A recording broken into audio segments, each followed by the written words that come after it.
ആഗോള അയ്യപ്പ സംഗമത്തിൽ ഭജൻ നടത്തിയിട്ടില്ല എന്ന് പറയുകയാണ് നന്ദഗോവിന്ദം ഭജൻസ്. അന്നേ ദിവസം തൃശൂരിൽ മറ്റൊരു പരിപാടി നടത്തുകയായിരുന്നു.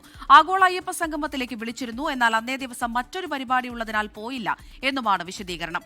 ടോബി ജോൺസൺ കോട്ടയത്ത് നിന്ന് വിവരങ്ങൾ നൽകാനായി ചേരുന്നുണ്ട്. ടോബി, ഈ നന്ദ ഗോവിന്ദം ഭജൻസിന് ഇവർക്ക് അവിടെ ഭജന നടത്താൻ വേണ്ടി പണം നൽകിയെന്നുള്ള വിവരങ്ങളൊക്കെ പുറത്തു വന്നിട്ടുണ്ടായിരുന്നു. ഇപ്പോൾ അവർ തന്നെ അത് നിഷേധിച്ചുകൊണ്ട് രംഗത്ത് വരുന്നു. എന്തൊക്കെ കാര്യങ്ങൾ പറയുന്നുണ്ട്?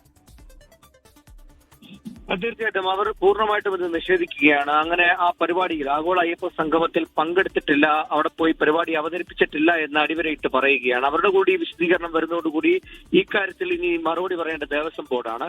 ഈ അയ്യപ്പ സംഗമം നടന്നത് സെപ്റ്റംബർ 20 അന്നേ ദിവസം തൃശൂരിൽ ഒരു പരിപാടി ഉണ്ടായിരുന്നു. ആ പരിപാടിയിൽ പങ്കെടുക്കുകയായിരുന്നു തങ്ങളെന്നാണ് അവർ പറഞ്ഞിരിക്കുന്നത്. എന്നാൽ മറ്റൊരു കാര്യം പറയുന്നുണ്ട്. ആഗോള അയ്യപ്പ സംഗമവുമായി ബന്ധപ്പെട്ട് ആളുകൾ തങ്ങളെ ബന്ധപ്പെട്ടിരുന്നു, പരിപാടി അവതരിപ്പിക്കുന്നതിന് വേണ്ടി ബന്ധപ്പെട്ടിരുന്നു. പക്ഷെ അന്ന് നേരത്തെ തന്നെ മറ്റൊരു കമ്മിറ്റ്മെന്റ്, മറ്റൊരു പരിപാടി ബുക്ക് ചെയ്തിട്ടുള്ളത് കൊണ്ട് തന്നെ, ഈ തൃശ്ശൂരിലെ പരിപാടി ഉള്ളത് കൊണ്ട് തന്നെ അയ്യപ്പ സംഗമത്തിൽ പങ്കെടുക്കാൻ സാധിക്കില്ല എന്ന് അവരെ അറിയിക്കുകയായിരുന്നു. അതല്ലാതെ മറ്റ് യാതൊരു ഇടപാടും യാതൊരു കാര്യവും നടന്നിട്ടില്ല, അവിടെ പോയി പരിപാടി അവതരിപ്പിച്ചിട്ടില്ലെന്ന് അടിവരയിട്ട് അവർ പറയുന്നുണ്ട്. അതുകൊണ്ട് തന്നെ നന്ദഗോവിന്ദത്തിന്റെ നിലപാട് അല്ലെങ്കിൽ അവർ ഇക്കാര്യത്തിൽ ഒരു വ്യക്തത വരുത്തിയിരിക്കുന്നു.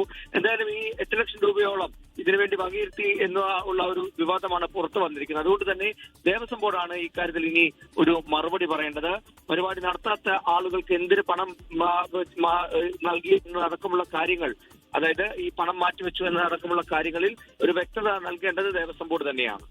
ശരി, ടോബി ജോൺസൺ ആണ് വിവരങ്ങൾ നൽകിയത്. ലോകത്തെവിടെയായാലും ഏത് സമയത്തും 24 വാർത്തകളും ഓഗ്മെന്റഡ് റിയാലിറ്റി പാക്കേജുകളും എക്സ്പ്ലെയിനറുകളും വിശദമായി കാണാൻ ഞങ്ങളുടെ യൂട്യൂബ് ചാനൽ നിങ്ങൾക്ക് സബ്സ്ക്രൈബ് ചെയ്യാം.